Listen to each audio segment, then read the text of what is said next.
Beruchim haboim. Welcome everyone. We're about to begin Be'ezras Hashem together on Daf Kuf Chof Beis Amud Aleph. 9 lines from the top at the new Mishnah. The Mishnah continues to discuss the topic of Amira La'akum. And here our Mishnah discusses specifically when a Gentile does a malacha on Shabbos, whether a Jew can benefit from that malacha or not.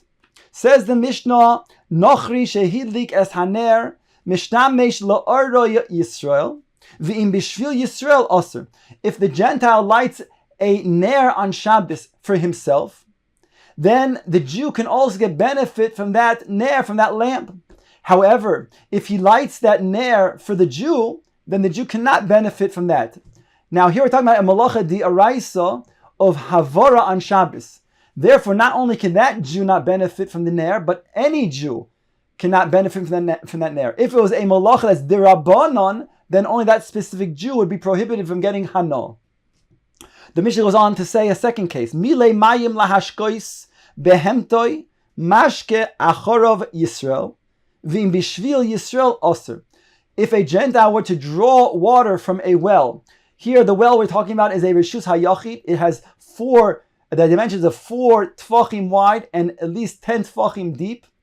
And thereby when he draws water from that well into the Rishus HaRabim where he is standing, it's a malach of hoitzah on Shabbos. So if he does that for himself, then the Jew can benefit from that water after him. Here we're medayik to say that's dafka after the Gentile uses the water. Because if it was before the Gentile uses it, it would appear that the Jew is being done for the Jew. So therefore, only after the Gentile who did it for himself and then uses the water, can a Jew benefit from that extra water. However, if the Gentile were to draw water for the Jew, then the Jew cannot get benefit from that water.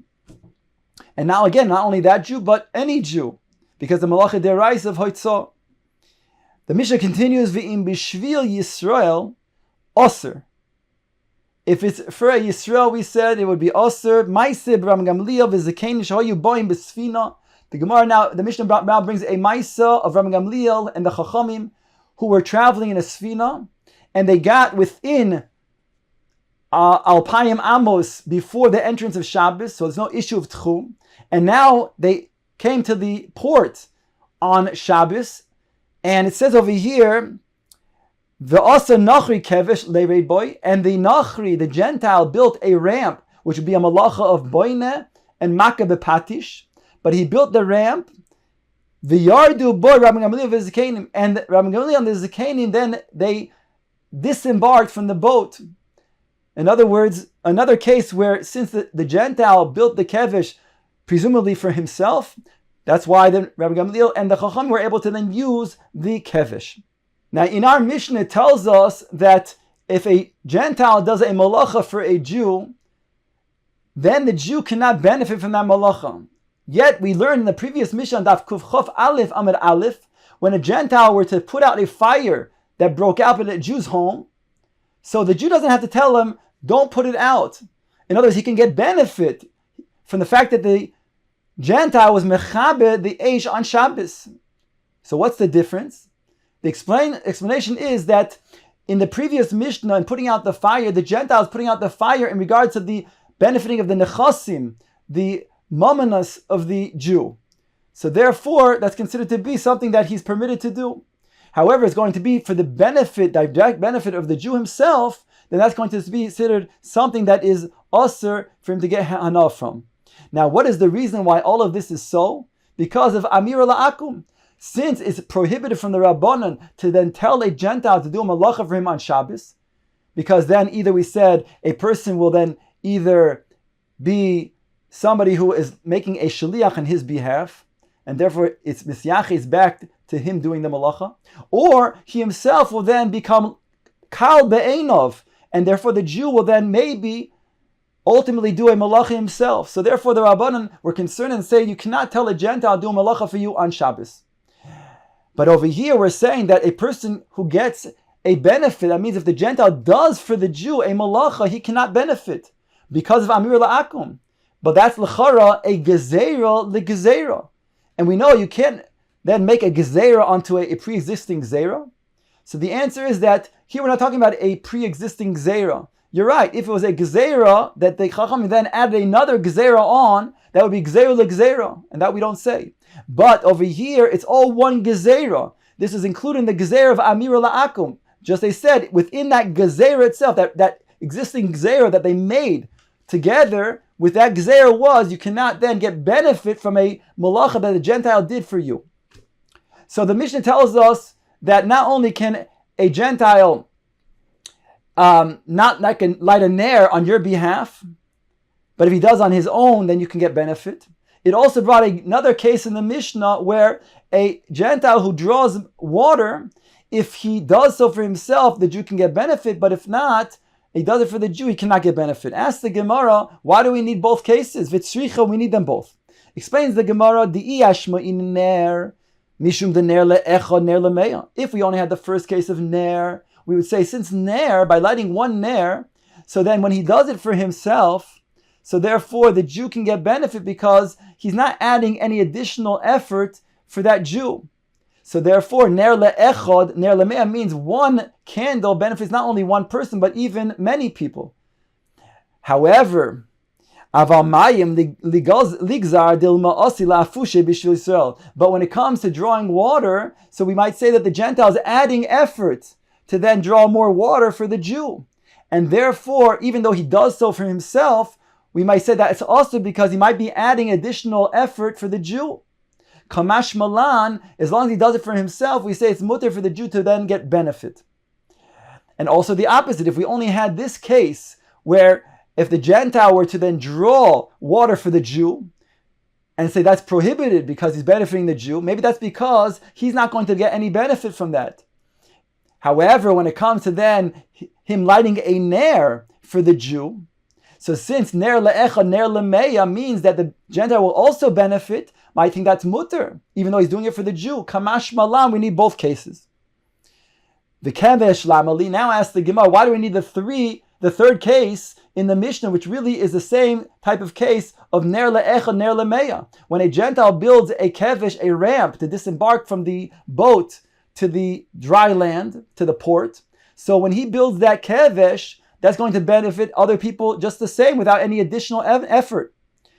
So that Gemara asks, "V'kevesh lamali." Answers the Gemara, "Ma'aser Rabbi Gamliel zekanim komash malon." The Mishnah is coming to teach us a Ma'aser Rav that we see that Rabbi Gamliel and the zekanim disembarked from a boat from the kevesh that the Gentile built for himself.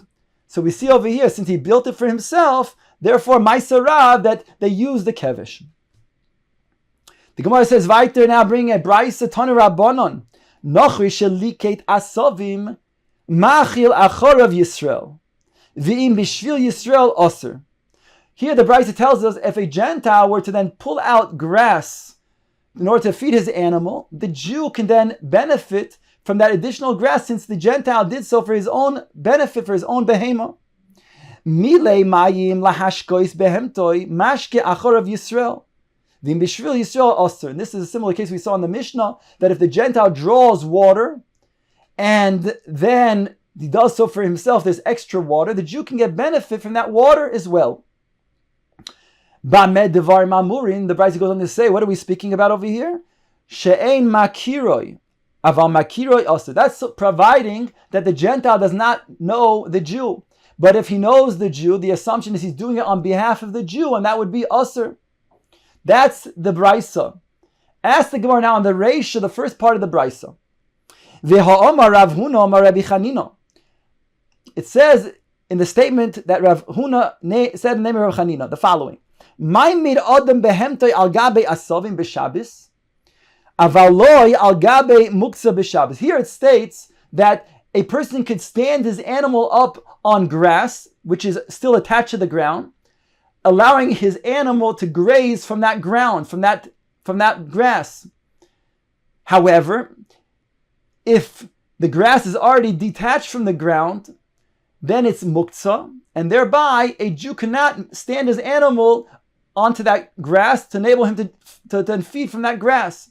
In other words, the statement that we're making over here, that Rav Huna is making, is that there's a distinction when it comes to a malacha d'oraisa of then letting your animal graze, and then he would be taking out grass that is attached to the ground.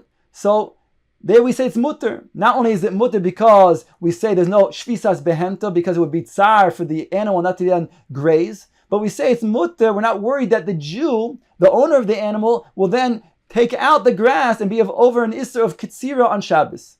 However, when it comes to then grass that was already detached, so then we say that we are concerned for the animal's owner that maybe he will pick up the grass.